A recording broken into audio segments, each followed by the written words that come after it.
Na tentativa de entender do que são feitas as coisas do mundo, um dia um cientista fez uma descoberta incrível. E dessa descoberta nasceu simplesmente a televisão. Quem conta essa história pra gente é o físico Marcelo Gleiser. No fim do século XIX, a grande pergunta parecia respondida. O mundo e tudo o que existe é feito de átomos. De tão pequenos, eles são invisíveis a olho nu. Quem deu essa resposta foi um cientista inglês chamado Dalton. Dalton tinha uma doença nos olhos que, anos depois, foi batizada em sua homenagem, o daltonismo, que é a dificuldade para enxergar certas cores. Mas a história da ciência mostra que respostas sempre levam a outras perguntas. Logo, a descoberta de Dalton abriu caminho para novas revelações.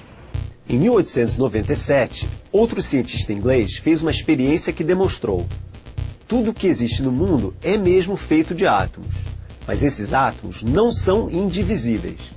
Existem pedacinhos de matéria ainda menores, muito menores. A experiência foi revolucionária. Não só ela mostrou que a ciência estava longe de desvendar o enigma da matéria, como também abriu caminho para uma tecnologia que faz parte de nossas vidas até hoje: a televisão.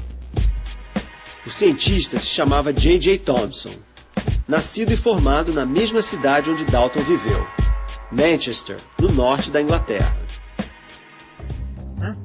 Thomson pegou um tubo de vidro, pintou a parte de dentro com tinta fosforescente, ajeitou aqui e ali e ligou a engenhoca na eletricidade. Ao ser acionado, o tubo produziu uma radiação.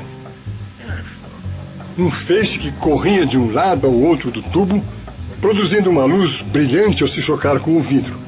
Analisando com muita precisão os resultados, Thomson concluiu: a luz brilhante vinha de partículas mínimas, muito menores e mais leves que o menor dos átomos. Mais tarde, essa partícula recebeu o nome de elétron. E Thomson demonstrou que ele era parte de todos os átomos. O elétron, a partícula responsável pela eletricidade que move a sociedade moderna. O elétron abriu caminho para as maravilhas da eletrônica, uma partícula que provocou uma revolução. Tudo o que se vê na tela de uma televisão com tubo de imagem é, na verdade, uma grande dança de elétrons. Olhando bem de perto, repare como a tela é feita de vários pontinhos. Cada um desses pontinhos é um canal, por onde correm elétrons que formam as imagens. Em apenas 20 anos, de 1895 a 1915, descobertas surpreendentes revolucionaram o nosso conhecimento dos átomos. Um cientista francês chamado Henri Becquerel queria entender por que alguns minerais brilhavam espontaneamente. Esses minerais pareciam ter uma fonte de energia invisível e inesgotável. Mas como era possível minerais brilharem no escuro? Quem deu a resposta foi o casal mais famoso da história da ciência, Pierre e Marie Curie. Marie Curie foi a maior cientista mulher de todos os tempos. Nascida na Polônia, seu nome de solteira era Maria Sklodowska. Desde pequena, ela mostrou muito talento e inteligência, mas por pouco não pôde seguir carreira. A pequena Maria era uma aluna exemplar. Primeira da turma, terminou a escola com apenas 15 anos. Mas ela não pôde entrar na universidade porque era mulher. Maria então resolveu trabalhar como governanta.